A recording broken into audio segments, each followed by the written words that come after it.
Thank you for joining me. This is Kim Pinkney, and I'm doing the Daily Doodle. And this is what I did yesterday.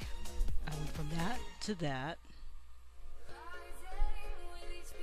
and then I decided to color it because it had a description. And that is not the final image, but I had stopped there, but I didn't like what it was looking like, so I decided to keep going.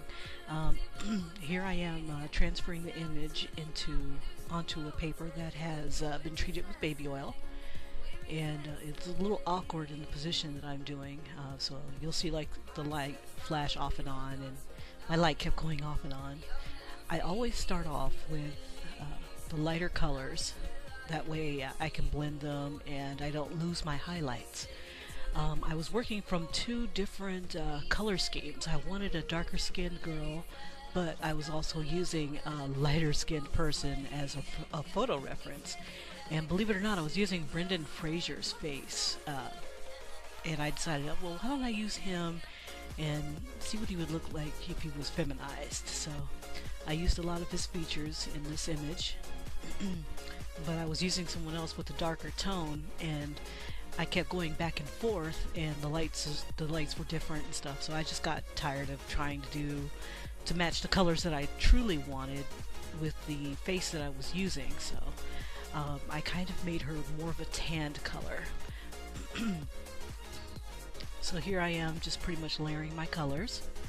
I'm using peach. I had used peach as a base with white. And then I went and used mahogany, thinking that was going to get me to the colors that I wanted quicker. One of the things I forgot is that she's got a magical sword, and it casts a light. I was about to say I wasn't going to use the cast light from the sword. It's magic. You don't have to if you don't want to. But I'm like, well, it doesn't look right if it doesn't. So let me see if I can find the description. She has this playful magical girl. She doesn't look very playful. She looks pretty serious. Has narrow yellow eyes. Her very short, straight, fine hair is the color of ripe tangerines and is worn in an unusual style. She has very feminine figure. She has lightning powers that come from a sword. Her costume is mostly white, and it is essentially a bridal gown. And white, it was difficult to render because I didn't want it to go, using blue or gray. I didn't want it to become a gray dress or a blue dress. So I went kind of easy on it.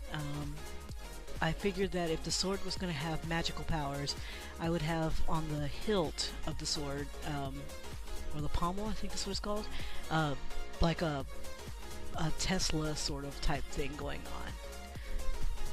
Now here's where I thought I was going to stop, but I'm like, you know what, I need more movement of tone in the face. And I'm glad I kept going. Like that side of the face just was not looking right, so I wanted to add more tones to make it look rounder instead of flat with a orange meh. And so I enhanced the hair a little bit, added some blue to it to bring out the orange. I used more colors on her cheek. The only thing is that with the reference that I had, he didn't have very much cheek color on one side. It's like his light was hitting him pretty hard on one side, and I keep forgetting that the photographs of men are much more severe than the ones of women. So I